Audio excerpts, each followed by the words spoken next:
या सृष्टिः स्रष्टुराद्या वहति विधिहुतं जाहविरजा च होत्री जे द्वे कालं विदत्तः श्रुतिविषयगुणा या स्थिता व्याप्य विश्वम् या माहुः सर्वबीजप्रकृतिरिति यया प्राणिनः प्राणवन्तः प्रत्यक्षाभिः प्रपन्नस्तनुभिर्वतु वस्ताभिरष्टाभिरीशः। इस कक्षा में समुपस्थित सभी सुधीजनों का हार्दिक अभिनंदन। अभी हम लोग अभिज्ञान शाकुंतलम के तृतीय अंक के पाठ में हैं। कल शायद इंटरनेट की बाधा के कारण कुछ लोगों को पाठ में बाधा आई होगी। ये समझ लें कि कल हम लोग उस स्थान पर थे जब राजा दुष्यंत शकुंतला को ढूंढते हुए मालिनी नदी के किनारे पर लताओं के झुरमुट में बेतस लता के कुंज में पहुंचते हैं और वहां पर पद चिन्हों को देखकर वो समझते हैं कि शकुंतला इसी कुंज में होगी। वहां वो लता की ओट में छिपकर अंदर देखते हैं तो एक पत्थर की शिला पर फूल का बिछौना लगा हुआ है और उस पर शकुंतला लेटी हुई है। दोनों सखियां अनसूया और प्रियंवदा कमलिनी के पत्ते से पंखा बनाकर उसको हवा कर रही है। उसके शरीर में ताप का आधिक्य दिख रहा है, जिसको देख कर के राजा दुष्यंत अपने मन में सोचते हैं कि वस्तुतः ये ताप जो है वो ताप किसका है, क्योंकि इसके शरीर पर ठंडा करने के लिए उसीर का लेप लगा हुआ है। इनको कमल के नाल से जो कंगन बनाकर पहनाया गया, शरीर के ताप से वह कंगन भी नीला पड़ गया है। यद्यपि शरीर का ताप जो है वो चाहे सूरज की गर्मी से उत्पन्न हुआ हो या कामदेव के बाणों से उत्पन्न हुआ हो, दोनों का ताप शरीर को बराबर ही तप्त करता है और शरीर तप्त का परिणाम है कमल नाल से बने हुए कंगन का मलिन हो जाना। लेकिन मेरा मन कहता है कि प्रायः सूरज अपनी किरणों से कभी भी युवतियों पर ऐसा अपराध नहीं करता है। ये एक प्रेमी दुष्यंत की हार्दिक इच्छा है या हार्दिक चिंतन है कि सूरज की गर्मी युवतियों को इतना प्रताड़ित नहीं करती है। इससे प्रमाणित हो जाता है कि दुष्यंत के मन में यह निश्चित हो चुका है कि शकुंतला के शरीर में जो गर्मी है वह सूरज के ताप से नहीं बल्कि कामदेव के बाण से ही हुआ है।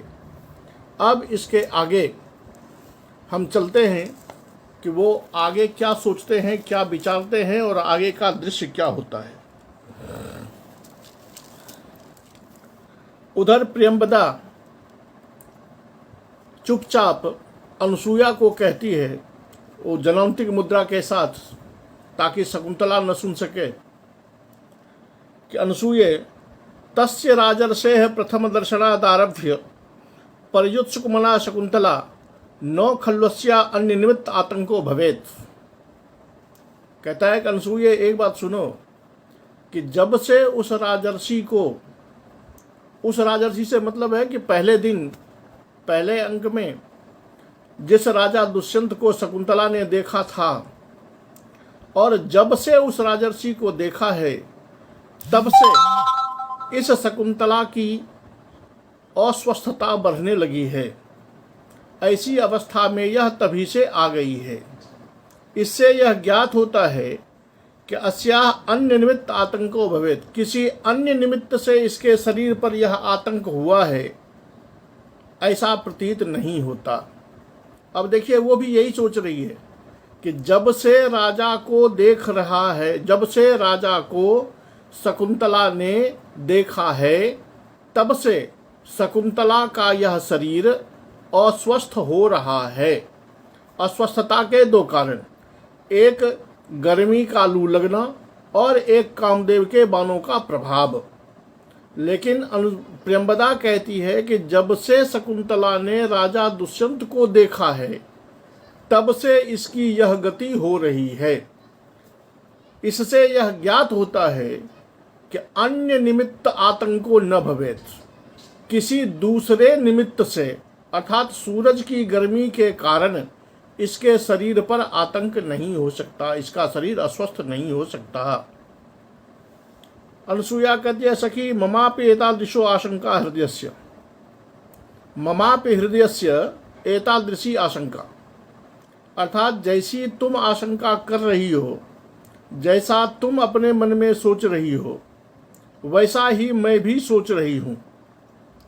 पश्यामि तावत् एनामपि, चलो तब तक इसको भी देखते हैं, अर्थात इससे भी पूछते हैं कि वास्तविकता क्या है।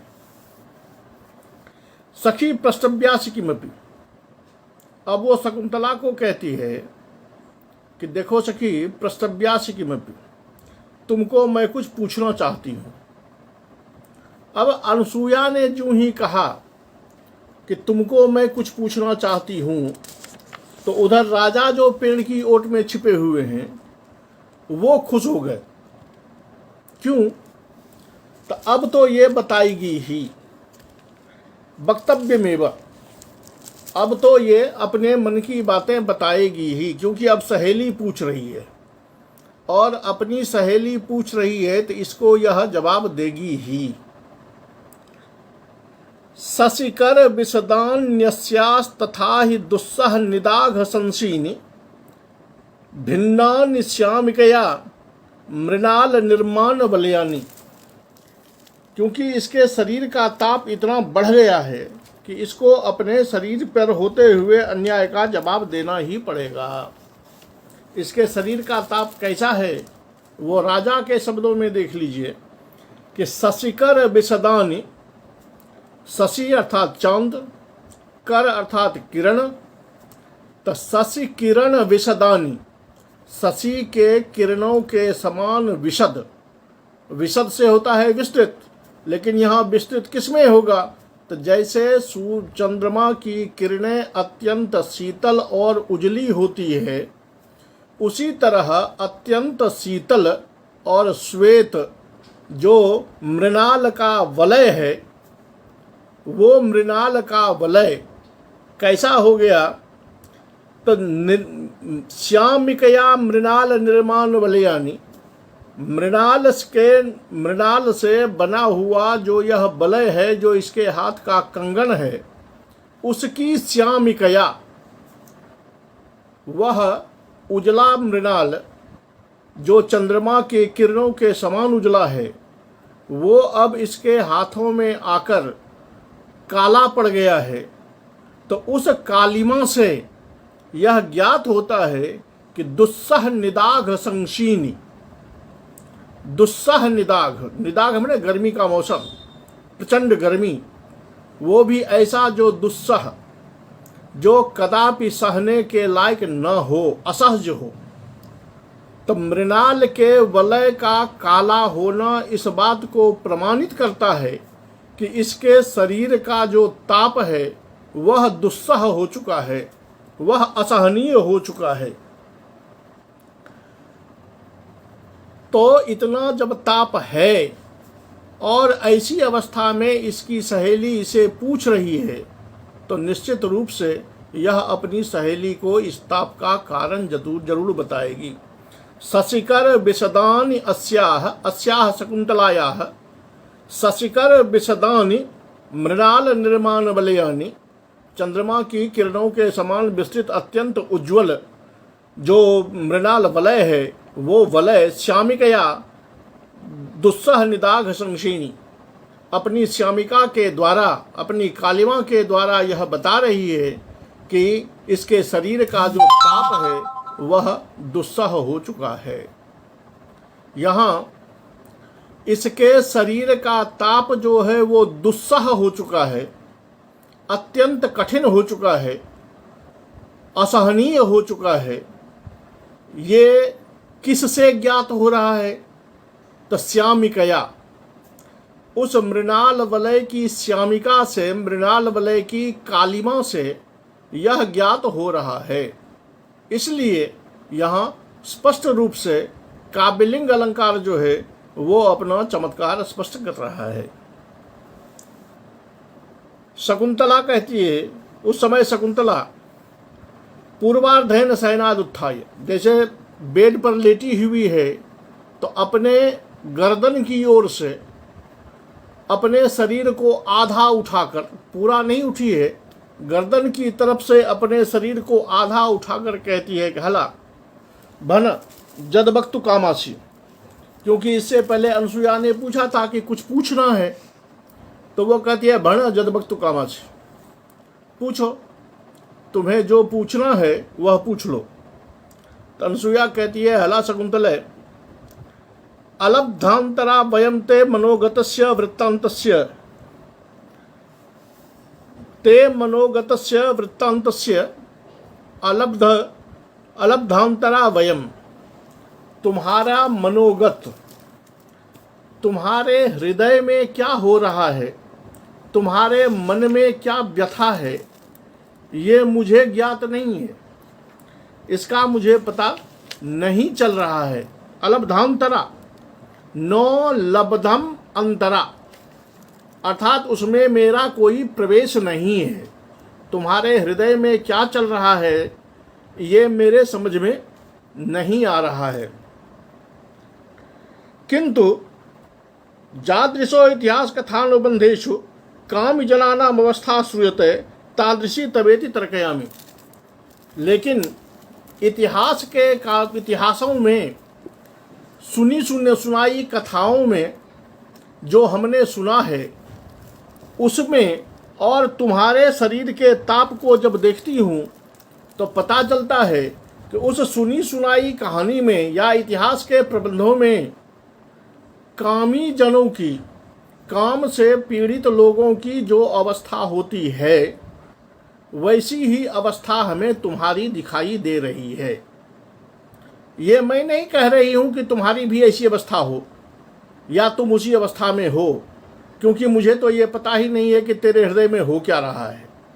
लेकिन तुम्हारी अवस्था को देख करके मुझे पता चलता है कि जैसा मैंने कहानियों में सुना है, इतिहासों में सुना है कि कामी लोगों के शरीर की ऐसी दशा होती है, वही दशा तुम्हारे शरीर पर मैं देख रही हूँ। तो तत्कथय किन निमित्तम ते आयासः, तो बताओ कि तुम्हारे शरीर पर जो यह परेशानी हो रही है, यह आयास हो रहा है, शरीर जो दुर्बल हो रहा है, अस्वस्थ हो रहा है, आखिर किन निमित्तम, उसका कारण क्या है? कारण जानना क्यों आवश्यक है इसको देखिए। ये पंक्ति महाकवि की बहुत कुछ कहती है कि विकारम परमार्थतः अज्ञात्वा अनारंभः किल प्रतिकारस्य, कि विकारम परमार्थतः अज्ञात्वा, जब तक विकार का परमार्थतः ज्ञान न हो तब तक उसके प्रतिकार का आरंभ नहीं किया जा सकता। अब ये क्या कहता है ये सुनिए। अरे शायद कुछ लोगों को ये नहीं पता चल रहा है कि पाठ कहाँ चल रहा है। भाई पाठ चल रहा है तृतीय अंक के 11वें श्लोक से आगे। तृतीय अंक के 11वें श्लोक से आगे का गद्य देखें, वहीं ये पाठ चल रहा है अभी। यहां पर अनुसूया कहती है कि जब तक विकार का परमार्थतः ज्ञान न हो, विकार अर्थात रोग लीजिए, कि जब तक रोग के कारण का पूर्ण रूप से पता न हो तब तक उस रोग का प्रतिकार अर्थात उस रोग को रोकने के लिए उपचार करना, दवाई देना, ये असंभव होता है। एक वैद्य को रोगी के रोग का मूल कारण पूर्ण रूप से पता होना चाहिए। जब तक रोग का मूल कारण पता न हो तब तक उसका सही सलामत उपचार नहीं किया जा सकता। तब तक केवल उम्मीद के बल पर ही उपचार किया जा सकता है, और उम्मीद के बल से, कल्पना के बल से किया गया उपचार शरीर को स्वस्थ कर देगा, यह आवश्यक नहीं है। इसलिए विकारम अज्ञात्वा, जब तक रोग का पूर्ण रूप से परिचय न हो जाए तब तक उसका प्रतिकार नहीं किया जा सकता। अब ये प्रकरण, ये बातें कही तो महाकवि ने श्रृंगार के विषय में, लेकिन इसको एक सामाजिक ज्ञान के तौर पर लेना चाहिए, क्योंकि यही स्थिति आज समाज की है कि समाज में हमारे वैद्य लोगों को भी ये पता नहीं होता कि रोग हुआ क्यों है, लेकिन उपचार करते चले जा रहे हैं। आप भी जानते हैं कि वैद्य के पास में जाते हैं तो वो वैद्य को पूछिए सर हमें हुआ क्या है, तो वो कहेगा कोई चिंता की बात नहीं है, 2-4 दिन दवाई खाइए ठीक हो जाएगा। इसका मतलब है कि रोग का या तो उन्हें पता नहीं या वो आपको बताना नहीं चाहते। जब रोग का पता ही नहीं है तो वो उपचार किस बात का कर रहे हैं? आप जितना चीज बताते हो, सिर में दर्द है तो उसकी एक गोली लिख देंगे, पेट में दर्द है तो उसकी एक गोली लिख देंगे, पैर में दर्द है तो उसकी एक गोली लिख देंगे, लेकिन शरीर के किस विकार के कारण तीनों में ये दर्द पैदा हो गया है, उसका अगर ज्ञान हो जाए तो उस कारण का निदान एक गोली से हो जाएगा, तीनों रोग अपने आप ठीक हो जाएगा। इसलिए का रोग का जो मूल कारण है उस मूल कारण को जानना आवश्यक है।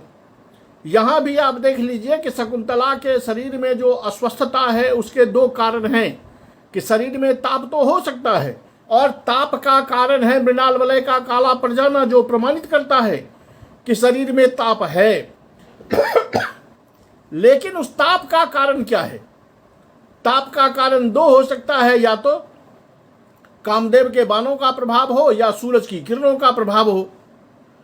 तो अब जो उपचार होगा, जब मूल पता चल जाए कि ये वास्तविक किससे हुआ है, तभी उसका उपचार शरीर को ठीक कर सकता है। अन्यथा लोग सूरज का ताप समझकर उसको कमलनी के दल से पंखा करते रहें, लेकिन जब काम बाण से उत्पन्न ताप है तो वह ताप कभी शांत नहीं हो पाएगा। इसलिए अनुसुईया का यह कथन हमें एक सर्वश्रेष्ठ उपदेश देता है कि विकारस्य या विकारम अज्ञात्वा, विकार को परमार्थतः जाने बिना उसका प्रतिकार करना, उसका उपचार करना, उस रोग को हटाने का प्रयास करना, यह असंभव होता है।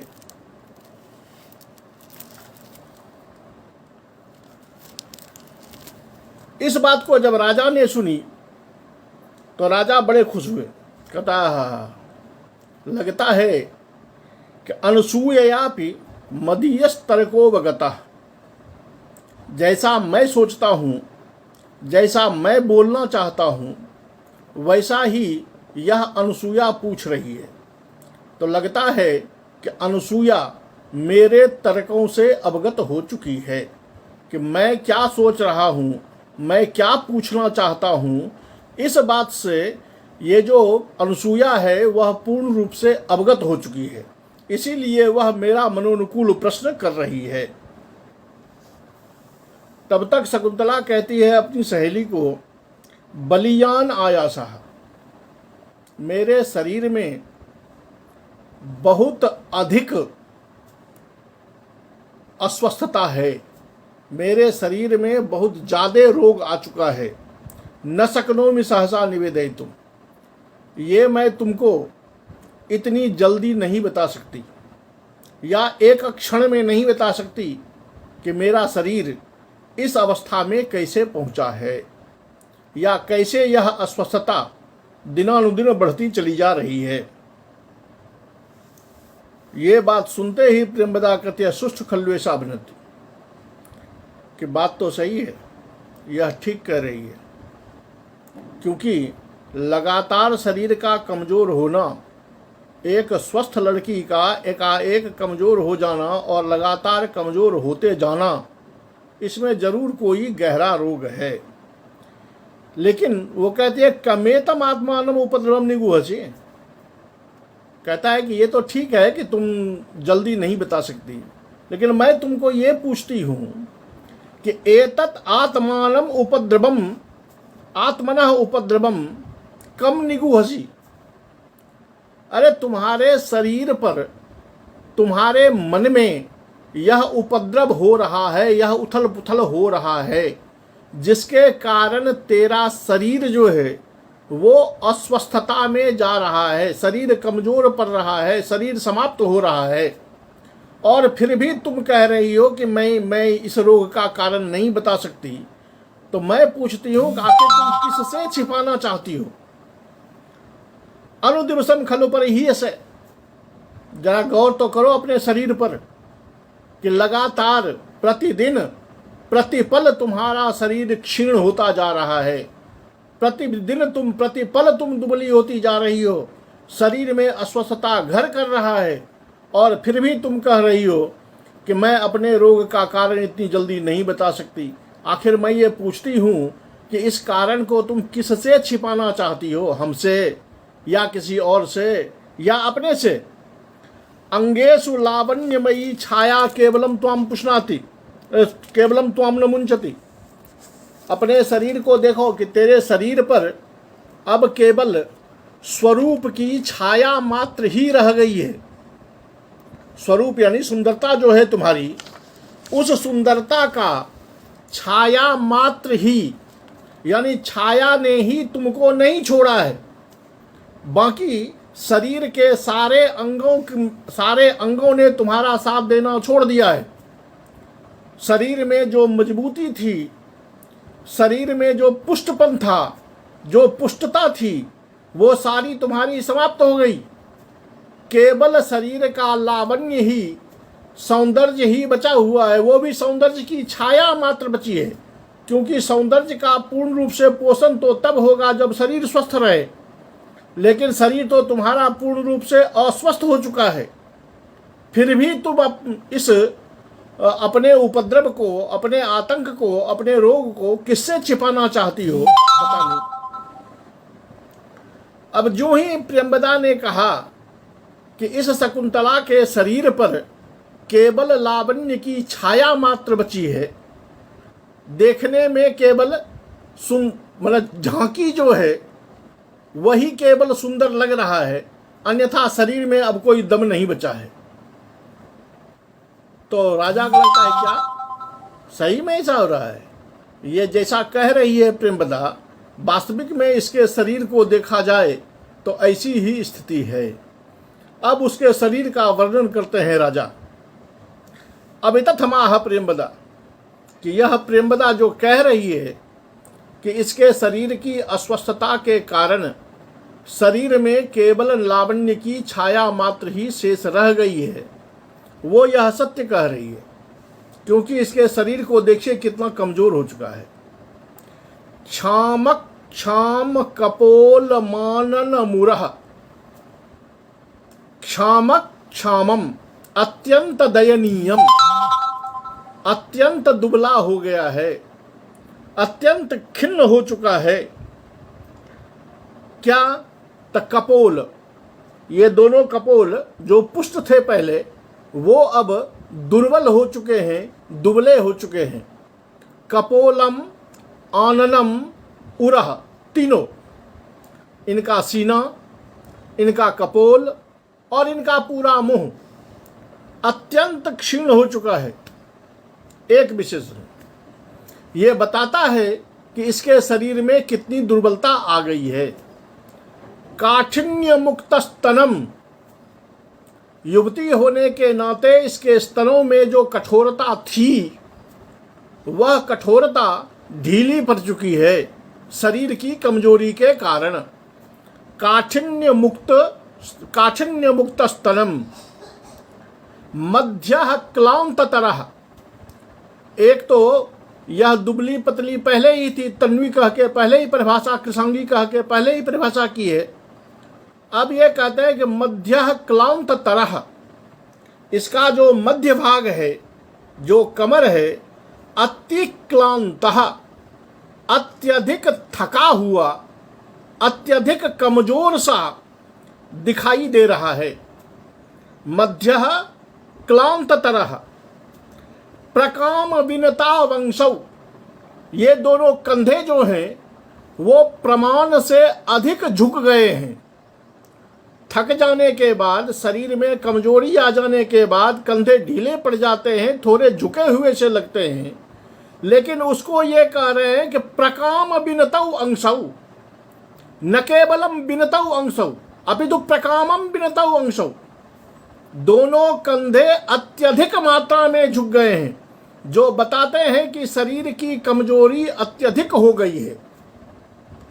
अच्छा भी है पांडुरा, इसका जो स्वरूप है, कांति जो है, जो कांति कभी लालिमा मिश्रित पांडुर थी, वो अब पांडुरा, पूरा शरीर उजला पड़ता हुआ, उजले और पीले का जो मिश्रण है वो है पांडुर। वैसे पांडुर का उजले में भी प्रयोग करते हैं, लेकिन यहाँ शरीर का उजला होना संभव नहीं हो पाता है, तो उजले और पीले का जो रंग है वैसी इसकी कांति हो रही है। सोच्या च प्रिय दर्शना च, चूंकि प्रियंवदा ने कहा था कि तुम्हारे शरीर पर लावण्य की छाया मात्र शेष रह गई है, तो लावण्य के सौंदर्य की छाया तो है, छाया समाप्त नहीं हुई है, सौंदर्य की कांति समाप्त नहीं हुई है अभी, लेकिन शरीर दुर्बल हो चुका है। तो अगर शरीर को देखें तो सोचनीय अवस्था को प्राप्त हो गई है, लेकिन प्रिय दर्शना, क्योंकि लावण्य की कांति शेष है, तो सोच्या च प्रिय दर्शना च मदनग्लानेयमालक्ष्यते। मदनग्लाना, मदनेन ग्लानिम गता इयं शकुंतला आलक्ष्यते। ऐसा स्पष्ट प्रतीत होता है कि कामदेव के बाणों के प्रभाव के कारण ही इसका शरीर ग्लानि को प्राप्त हो रहा है, दुर्बल हो रहा है। पत्रानामिव शोषणेन मरुता स्पृष्टा लता माधवी। पत्रानाम शोषणेन, पत्तों को सुखाने वाली जो हवा होती है, ऐसी हवा जो पत्तों की सरसता को चूसकर पत्ते को सुखा दे, ऐसी गर्म हवा से मानो स्पृष्टा लता माधवी, माधवी की लता जो अति सुकोमल लता है, वह लता मानो उस हवा के द्वारा छू ली गई है। अर्थात उस हवा का स्पर्श माधवी लता से हो गई है। जो हवा किसी पत्ते की सरसता को खींचकर उसे सूखा बना देता हो, उसे सुखा देता हो, भला वह गर्म हवा जब मालती जैसी अत्यंत सुकुमार फूलों से टकरा जाए तो उस मालती की क्या दशा होगी, इसका अनुमान किया जा सकता है। उसी तरह शकुंतला का जो यह शरीर है वो ऐसा ही लगता है जैसे उस हवा ने, उस प्रचंड तप्त हवा ने मालती का स्पर्श कर लिया हो।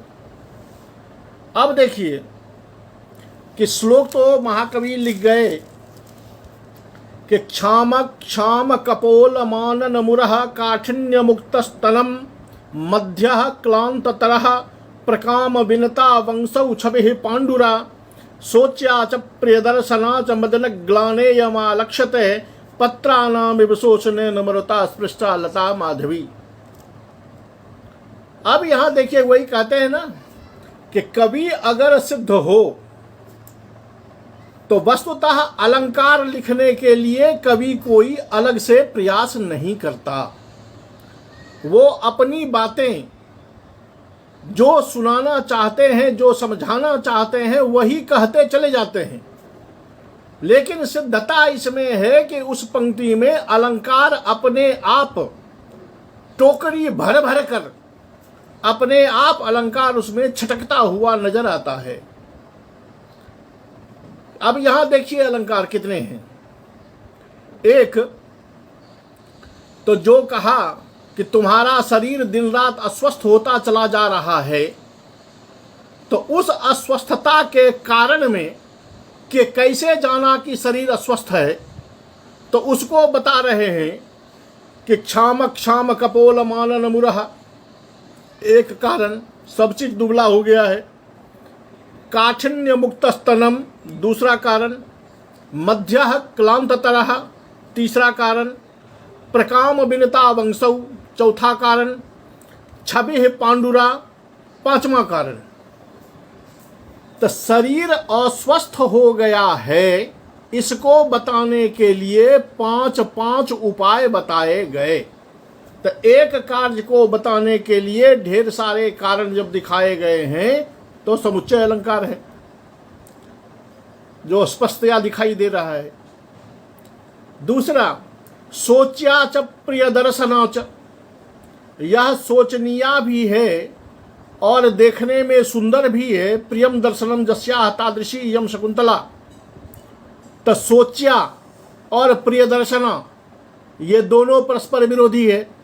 सोचनीय अवस्था को तब पहुंचेगा जब, तो फिर देखने में अच्छा कैसे लगेगा, और देखने में अच्छा है तो सोचनीय अवस्था को कैसे प्राप्त है, ये है विरोध।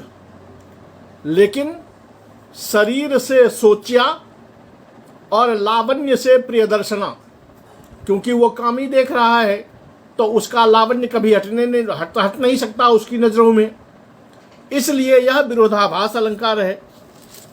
तो एक तरफ में समुच्चय, दूसरे तरफ में विरोधाभास। और निचली पंक्ति को देख लीजिए तो लाजवाब उपमा कि शकुंतला का शरीर इस समय कैसा है। उत्प्रेक्षा जनित उपमा है कि जैसे किसी लता को, किसी माधवी लता को उस हवा ने स्पर्श कर दिया हो जो हवा पत्ते को भी सुखा सकता है। ये उपमा, तो ये तीनों हो गए। और अगर सीधा कारण मान लें कि शकुंतला का जो है उसका शरीर अस्वस्थ है, उस अस्वस्थता रूप वाक्य को सिद्ध करने के लिए, अस्वस्थता रूप अर्थ को सिद्ध करने के लिए इस श्लोक को ही कारण मान लें, क्योंकि ये चीज दिखाई दे रहे हैं, तो स्पष्ट काबिलिंग भी हो जाएगा। लेकिन उसमें थोड़ी मेहनत करनी पड़ेगी उसको सिद्ध करने के लिए। लेकिन ये समुच्चय, विरोधाभास और ये उपमा, ये तीनों यहाँ पर स्पष्ट रूप से उपस्थित हैं और तीनों मिलाकर के यहाँ संसृष्टि है, क्योंकि तीनों अपने अपने में, अपने अपने जगह पर स्वतंत्र रूप से अपना चमत्कार दिखा रहे हैं। अब जब प्रियंवदा ने कहा कि भाई तुम अपना किससे छिपा रही हो, तुम अपने को भी देखो, क्योंकि तुम्हारा शरीर दिनों-दिन ढीला पड़ता जा रहा है, तुम अस्वस्थ होती जा रही हो, तो शकुंतला लंबी श्वास छोड़ती हुई कहती है कि कस्य वा अन्यस्य कथयम, भला मैं किसी और को कह भी कैसे सकती हूँ, मैं किसी और को भला कह भी कैसे सकती हूँ। यानी रोग का कारण ऐसा है कि जो अपनी सहेली को छोड़कर, अपनी सखियों को छोड़कर किसी और को कहा भी नहीं जा सकता है। कस्य वा अन्यस्य कथयिष्यामि किंतु आयास हेतुका वो भविष्यामि। तो जब किसी और को नहीं कह सकती हो तो ठीक है, इन दोनों को बता दो। तो फिर इन दोनों को क्यों नहीं बता रही? उसके लिए वो कहती है कि लेकिन मुझे डर इस बात का है कि अगर मैं तुम्हें सुनाऊं तो आयास हेतु का वो भविष्यामि, तो मैं तुम लोगों के लिए दुख का कारण बन जाऊंगी, क्योंकि मैं जब अपने दुख का कारण बताऊंगी तो वह सुनकर शायद तुम लोगों को भी दुख होगा। इसलिए मैं कह रही हूं, या इसलिए मैं चुप हूं, क्योंकि आयास हेतु का वो भविष्यामि, तुम दोनों के लिए मैं विघ्न का कारण बन जाऊंगी, कष्ट का कारण बन जाऊंगी। दोनों कहती है कि अतएव सखी अतएव निर्बंधा, कहता है देखो इसकी चिंता तुम छोड़ो, इसीलिए मैं तुमसे आग्रह कर रही हूं कि आखिर तुम्हारे हृदय में इस रोग का कारण क्या है वो मुझे बताओ, ताकि मैं उस रोग का निदान ढूंढ सकूं।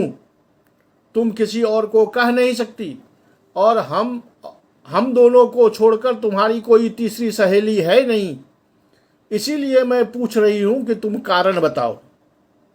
स्निग्ध जन संविभक्तम खलु दुखम सहज वेदनम भवति, ये भी पंक्ति गजब की है कि स्निग्ध जन संविभक्तम खलु दुखम, स्निग्धो जनः कः तजः स्नेहेन संबद्ध, स्नेह से संबद्ध जो होता है, यानी जिसके साथ आपका स्नेह है, आपका प्रेम है, आपकी प्रीति है, उस व्यक्ति के साथ अगर आप अपना दुख बांट लें, अगर अपना दुख उसे बता दें, तो शायद वो दुख जो होता है वो सहज वेदनम भवति, जो वेदना शरीर में असहज हो, वो वेदना अगर अपने किसी स्निग्ध मित्रों के साथ, अपने स्नेहिल बंधुओं के साथ अगर वो दुख की बातें अगर बांट ली जाए, उसको सुना दी जाए, उसका कारण उसको बता दिया जाए, तो केवल अपने स्निग्ध जनों को अपने दुख का कारण बता देने मात्र से ही जो वेदना असहज है वो वेदना सहज हो जाता है। अर्थात उसकी जो शक्ति है, उसकी जो तीक्ष्णता है वो थोड़ी कम हो जाती है। इसलिए लोगों को चाहिए कि अपने हृदय का जो ताप है, हृदय का जो दुख है, वो अपने इष्ट मित्रों के साथ, अपने स्नेहिल बंधुओं के साथ बैठकर बांट लेना चाहिए, बैठकर उनसे विचार कर लेना चाहिए, उनको समझाना चाहिए कि ये हो गया है, इसका क्या निदान हो सकता है। इससे उस दुख को सहने की शक्ति आ जाती है। लेकिन आज हम जिस समाज में पल रहे हैं, वहाँ सबसे बड़ा दुख यह है कि एक महाकवि कालिदास की इस पंक्ति को कोई व्यवहार में नहीं ला रहा। जिसको हुआ वो खुद लेके बैठा हुआ है कि चलो दूसरे को कहने से क्या होगा। दूसरे भी ऐसे ही उसके साथ हैं, जो सुन लेगा तो सुनने के बाद उसको उपचार क्या बताएगा, बल्कि उस पर हंसेगा। तो इसका मतलब है कि न तो वो स्नेही है, न ये अपने स्नेही के साथ दुख को बांटना चाहता है। तो गलतियां दोनों ओर है, एक ओर नहीं। ये पंक्ति कवि की कहती है, हमें एक मार्ग दिखाती है कि एक तो आपका जो स्नेहिल बंधु हो, जिसके साथ आप स्नेह करते हो, जिससे आप प्रेम रखते हो, जिससे आपका भावनात्मक संबंध हो, उसको तो आप अपने हृदय का मर्म बता सकते हैं। सभी को तो सारी चीजें नहीं बताई जा सकती, लेकिन जो आपके मित्र हैं, जो आपके स्नेहिल हैं, उसको आप बता सकते हैं। और उसको अगर बता देंगे तो वो जो असहज वेदना है वो सहज हो जाएगा, वो सहने के लायक हो जाएगा। ये सुनकर उधर राजा कहते हैं क्या ये बहुत अच्छी चीज है, ये बहुत बेहतरीन बात कही इन दोनों ने, क्योंकि अब जो इसको पूछा गया है ये अब असली राज बताएगी। क्योंकि अभी तक इसके मुंह से असली बात नहीं निकली है कि हुआ क्या है। अभी तक तो हम लोग अनुमान में ही हैं कि इसको हुआ क्या है, लेकिन अब इसकी सहेली ने पूछा है तो अब ये जरूर बताएगी। पृष्ठा जनेन समदुख सुखेन वाला नेयम न वक्ष्यति मनोगतमाधि हेतुम दृष्टो बिवृत्य बहुसोप्यनया सतृष्णम अत्रोत्तर श्रवण कातरतंगतोष्मि। कि पृष्ठा समदुख सुखेन जनेन वाला, समदुख सुखेन जनेन, दुखेपि सुखेपि समान रूपेण तिष्ठति जह जनः। जो आदमी, जो व्यक्ति इसके साथ दुख में और सुख में साथ रहती है, ऐसी सहेली के द्वारा इसको प्रश्न पूछा गया है। इयं बाला शकुंतला इदानीं जा पृष्ठा कीदृशेन जनेन तो समदुख सुखेन जनेन। जो इसके साथ सुख और दुख में साथ रहती है उसके द्वारा यह पूछी गई है, अर्थात उसने इसको पूछा है। तो ऐसे लोगों का ऊपर में कह दिया कि स्नेहिल बंधुओं को बता देने से दुख सहज हो जाता है, और ये स्नेहिल है क्योंकि सुख और दुख में साथ रहने वाली है। तो अब नेयम न वक्ष्यति मनोगतम आधि हेतुम, तो इदानीम यम शकुंतला मनोगतम आधि हेतुम। इस समय यह शकुंतला अपने मन की आधि का जो कारण है उसको नहीं बताएगी, ऐसी बात नहीं है। यानी दो बार नकार कर दीजिए तो हाँ हो गया कि ये अब नहीं बताएगी, ऐसी बात नहीं है, अर्थात यह जरूर बताएगी। मनोगतम आधि हेतुम, आधि का कारण। ये आधि आप व्यवहार में प्रयोग करते हैं, आधि और व्याधि। तो व्याधि है शरीर जनित रोग और आधि है मानसिक रोग।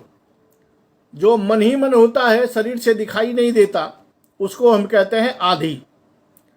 तो वर्तमान में शकुंतला के हृदय की जो आधि है वही शरीर के व्याधि का कारण है।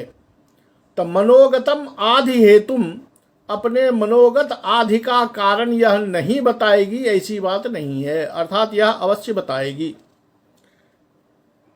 लेकिन दुख ये है कि दृष्टो विवृत्य बहुसोप्यनया सतृष्णम। ये शकुंतला जो है वो बार बार सतृष्णम, तृष्णा पूर्वक, यानी जो सखियां हैं वो कुछ सुनने के लिए लालायित है और शकुंतला कुछ बोलने को तैयार हो रही है, लेकिन उसके मन में ये द्वंद्व चल रहा है कि ये बात सुनाया जाए या नहीं सुनाया जाए। इसलिए इसके चेहरे को दृष्टो विवृत्य बहुसोप्यनया, अनया बहुसो विवृत्य दृष्टः। अपने बात को अनया अर्थात या तो शकुंतलिया कह लीजिए या इन दोनों की तरफ से देखें तो एक की ओर से लीजिए कि इन लोगों ने देखा, या शकुंतला ने जो इन लोगों को देखा सतृष्णा पूर्वक दृष्टि से कि मैं तुम्हें जल्दी नहीं बता सकती, अगर बताऊंगी तो तुम्हें कष्ट होगा, तुमको भी दुख होगा, इस तरह वह बताना भी चाहती है, लेकिन मन में दुख है कि अगर मैं बताऊंगी तो मेरी सहेली को भी कष्ट होगा। तो इस प्रकार अपने मन को इसने विवृत्य दृष्टः, ये दिखा भी दिया कि मेरे मन में आधि का कारण कुछ और है, लेकिन अत्रोत्तर श्रवण कातरतांगतोस्मि, ये अपने मुंह से बोले, यद्यपि चेहरे से तो इसने दिखा दिया है, इशारे से तो इसने दिखा दिया है कि कामदेव जनित ताप है, लेकिन अत्रोत्तर श्रवण कातरतांगतोस्मि, लेकिन ये मुंह से बोल करके उत्तर दे कि कामदेव जनित ताप है, इस उत्तर को सुनने के लिए कातरतांगतोस्मि, मैं कातर हो रहा हूं, मैं विकल हो रहा हूं कि ये कब उत्तर देगी। यहां पृष्ठा जनेन समदुख सुखेन वाला नेयम न वक्ष्यति मनोगतमाधि हेतुम दृष्टो विवृत्य बहुसो प्यनया सतृष्णम अत्रोत्तर श्रवण का तरतांगतोस्मि। तो एक तो जो पूर्वार्ध है उस पूर्वार्ध में स्पष्ट रूप से काबिलिंग अलंकार है कि यह अब अपना राज बताएगी ही। तब बताएगी तो क्यों? तो उसका कारण है कि समदुख सुखेन जनेन पृष्ठा इयम, दुख सुख में साथ रहने वाले स्नेहिल बंधु के द्वारा पूछा गया है, इसलिए यह बताएगी। तो स्पष्ट है कि वहाँ काबिलिंग अलंकार है। हाँ, उत्तरार्ध भाग जो है इसमें अगर आप ढूंढना चाहें, छलकता हुआ तो नहीं दिखेगा, थोड़ा सा मेहनत करें तो यहाँ भी एक अलंकार दिखेगा। वो ये है कि दृष्टो विवृत्य, मैंने इसके शरीर के विकार से, शरीर के व्यवहार से, इशारे से बार बार मैं देख चुका हूँ या समझ चुका हूँ कि इसको कौन सा रोग है, लेकिन फिर भी श्रवण कातरतांग तोष्मी, सुनने के लिए उद्यत हूँ। तब अब देखिए यहाँ क्या हो सकता है कि जब तक किसी ने कोई कारण बताया नहीं तो आपने जान कैसे लिया? जब कोई कारण बताएगा तभी तो आप जानेंगे। लेकिन यहाँ है कि दृष्टः अवगतः ज्ञातः, जान लिया है लेकिन कहा नहीं है, यानी कारणाभाव में कार्य है। जब कारणाभाव में कार्य है तो विभावना भी हो जाएगा। और श्रवण कातरतांग तोष्मी, कि जदा दृष्टः तदा पुनः कातरता कथम, जब आपने सब समझ ही लिया, सब आपको ज्ञान हो ही गया, तो फिर आप तद विषय में कातर क्यों हैं?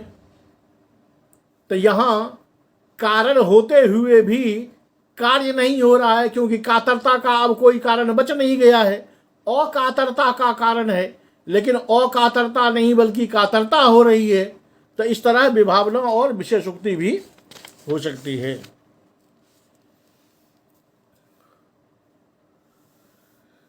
अब शकुंतला कहती है स्पष्ट कि जतः प्रभृति तपोवन रक्षिता स राजर्षिर मम दर्शन पथं गतः, जब से वो राजर्षि, जब से वो राजा तपोवन रक्षिता, जो तपोवन की रखवाली करने के लिए, तपोवन की रक्षा करने के लिए यहाँ आए, वो राजा जब से मेरी आँखों के सामने में पड़े, आधा आगे इसने छोड़ दिया, आधा बोलकर वो चुप हो गई, क्योंकि स्वभावतः अपने काम विषयक बात करने में हृदय की लज्जा तो आती ही है। कहता है जब से वो राजा आए तभी से, इतना करके चुप हो गई। तो आगे उन दोनों ने समझ लिया कि बस आगे इसका कहना यह है कि तब से इसके शरीर की ये दशा हो गई है। दोनों कहते अरे रे चिंता न करो, कथे तो प्रिय सखी, अरे तुम तो मेरी प्रिय सहेली हो, बताओ बताओ बताओ आगे क्या हुआ। शकुंतला कहते ततः प्रभृति तद्गतेन अभिलाषेन एतावदस्थास्मि संवृत्ता, जब से मैंने उसे देखा तभी से उसकी अभिलाषा में कि वह राजा मुझे पति के रूप में मिल जाए, मेरी अभिलाषा उसमें जग गई, और उसी अभिलाषा के कारण आज मैं इस अवस्था को प्राप्त हो गई हूं। स्पष्ट कारण अब बता दिया। तो सुनकर दोनों, शकुंतला को तो ये भी डर था कि अगर ये सुनेगी तो हो सकता है कि कहीं चिल्लाने न लगे, डांटने न लगे, लेकिन वो दोनों भी आधा तो पहले ही समझ रही थी। अब उसने शकुंतला के मुंह से स्पष्ट सुन लिया। तो कहते हैं दृष्टिया में अनुरूपे बड़े अभिलाषा, कहता है चलो अगर तेरे मन में एक विकार आया भी तो वो अच्छी जगह पे ही आया, बुरे जगह पे नहीं आया है। अनुरूपे बरे ते अभिलाषा, तुम्हारी अगर अभिलाषा जगी भी तो तुम्हारे अनुरूप जो वर है उसी वर में, उसी व्यक्ति में तुम्हारी अभिलाषा जगी है। अगर कहीं ऐसे में अभिलाषा जगती जो तुम्हारे अनुरूप न हो जो तुम्हारी योग्यता के अनुरूप न हो, जो तुम्हारी सुंदरता के अनुरूप न हो, तब तो भला लोग सोचते विचारते। लेकिन चलो, एक शांति की बात है, आनंद की बात है कि तुम्हारे मन में अगर अभिलाषा जगी भी तो वो एक सुंदर पति में, जो तुम्हारे योग्य है, उस योग्य पति में ही तुम्हारे मन में अभिलाषा जगी है। अन्यथा अथवा सागर मुज्जित्वा कस्मिन महानद्या प्रवेष्टव्यम। ये भी बात सही है कि महानदियां जो हैं, गंगा है, कोसी है, महानंदा है, कावेरी है, कृष्णा है, ये महानदियां सागरम उज्जित्वा, सागर को छोड़कर, कस्मिन प्रवेष्टव्यम, आखिर ये सागर को छोड़कर मिल भी किसके साथ सकती है? यह अप्रस्तुत प्रशंसा है कि अप्रस्तुत है ये नदियां, उसको वर्णन है। कहा जा रहा है शकुंतला को कि तुम अगर राजा की पत्नी नहीं बनोगी, तुम्हारा मन राजा को छोड़कर दूसरे में जा कहाँ सकता है। तो ये अप्रस्तुत प्रशंसा है कि महानदियाँ, ये जो महानदियाँ हैं, ये महानदियाँ सागर को छोड़कर भला और कहाँ प्रवेश कर सकती हैं। अर्थात नदियाँ, ये महानदियाँ जब भी प्रविष्ट होगी तो सागर में ही प्रविष्ट होगी, दूसरे जगह प्रविष्ट नहीं हो सकती। तुम जैसी लड़की, तुम जैसी गुणवती, तुम जैसी रूपवती अगर किसी के साथ पानी ग्रहण भी करेगी तो वो ऐसा चक्रवर्ती सम्राट ही होगा। और अभी पता चल रहा है कि तुम उस राजा के लिए या राजा को देख करके ही तेरे मन में यह अभिलाषा जगी है। तो अनुरूप वर के साथ ही संगम के लिए तेरे मन में अभिलाषा जगी है। ये दृष्टिया भाग्य से ये अच्छी बात है। तो राजा पूर्ण तृप्त हो गए। अब राजा लता की ओट में बैठे बैठे पूरे खुश हो गए। कहता श्रुतम श्रोतव्यम, चलो भाई, जो मुझे सुनना था, जिसकी अभिलाषा लिए मैं शुरू से अब तक बैठा हुआ हूँ, वो मैंने सुन लिया। इससे अधिक और अब नहीं सुनना है। ये मुझे यही सुनना था कि ये मुझसे प्रेम करती है, और अब मैंने सुन लिया। सुन लिया तो क्या हुआ? स्मर एव ताप हेतु निर्वापयिता सएव में जाता दिवस इवाभ्रश्याम तपात्यये जीवलोकस्य।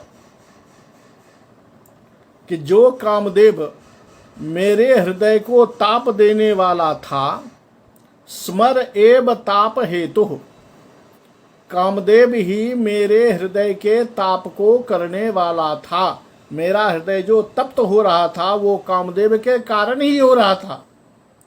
और स एव निर्वापयिता में जाता है, और वही कामदेव अब मेरे हृदय में उठते हुए ताप को शांत करने वाला भी हो गया है।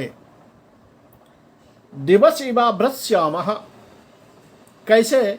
तो अभ्रश्यामः दिवस इव, जैसे दिन में, जब दिन में प्रचंड गर्मी हो, उस गर्मी से संपूर्ण लोक आकुल व्याकुल हो रहा हो, और उस अवस्था में अगर आकाश में मेघ लग जाए और पूरा दिन उस मेघ के कारण काला पड़ जाए, तो जैसे वह दिन तपात्यये जीवलोकस्य, जैसे वह दिन तप के अत्यय हो जाने पर, अर्थात ताप के शांत हो जाने पर जीवलोक के लिए सुखकारी बन जाता है।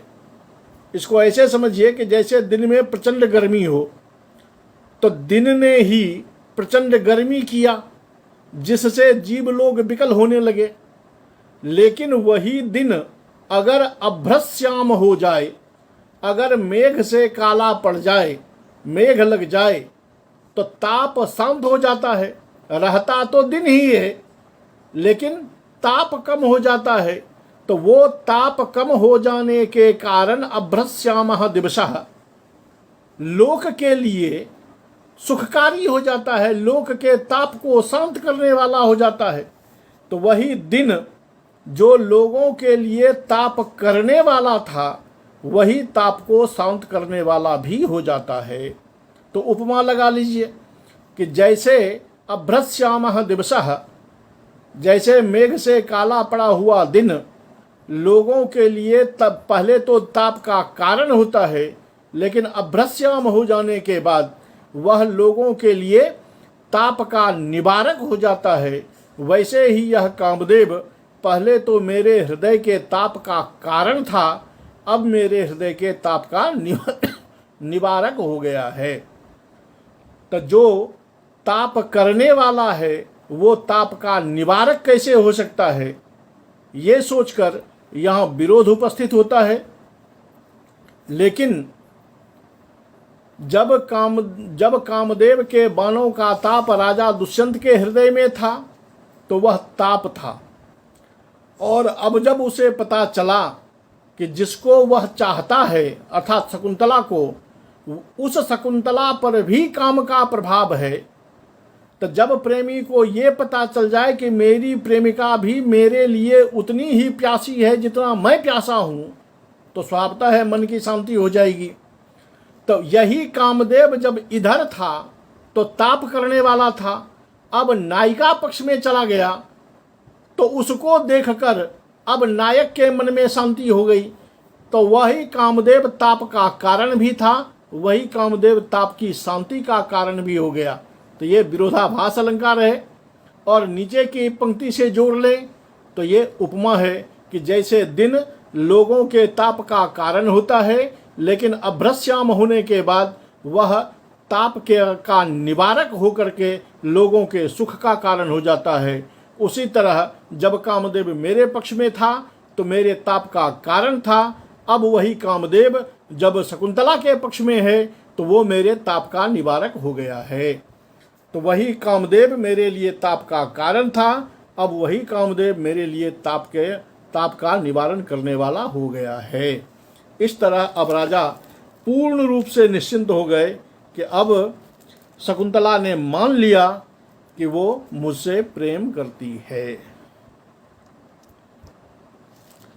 चलिए अब इसके आगे फिर क्या होता है, क्योंकि अभी तक राजा जो हैं वो लता की ओट में ही हैं। राजा को पता तो सब चल गया, लेकिन हैं तो ओट में ही। समस्या तो उनके सामने अभी है ही कि वो इनके सामने में उपस्थित कैसे होंगे। क्यों? क्योंकि पहले कह दिया है कि ऋषियों ने उनको जाने का आदेश दे दिया है, उनके पास में अब कोई काम बचा नहीं है, लेकिन उनका मन शकुंतला से हट नहीं रहा है। राजा होने के नाते वो बिना बुलाए फिर तो आश्रम की ओर जा नहीं सकते, किसी तीसरे को ये पूछ नहीं सकते कि मैं आऊँ कि ना आऊँ। तो ये समस्या तो राजा के सामने अभी बनी हुई है। हाँ, ये इतना फ़ायदा ज़रूर हुआ है कि एक प्रेमी को अपनी प्रेमिका के मुख से इस प्रेम दास्तान को सुनकर मन में शांति पड़ गई है। जो ताप पहले था, जो दुख पहले था, वो दुख अब शांत हो गया है। लेकिन पुनः शकुंतला के साथ उनकी कैसे बात होगी, उसके लिए महाकवि कालिदास कौन सा ड्रामा रचेंगे और क्या उपाय लगाएंगे ताकि दोनों का मिलन हो सके, ये हम नाटक में आगे देखेंगे।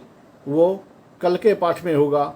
आज के पाठ के लिए आप सभी का पुनः हार्दिक अभिनंदन। धन्यवाद।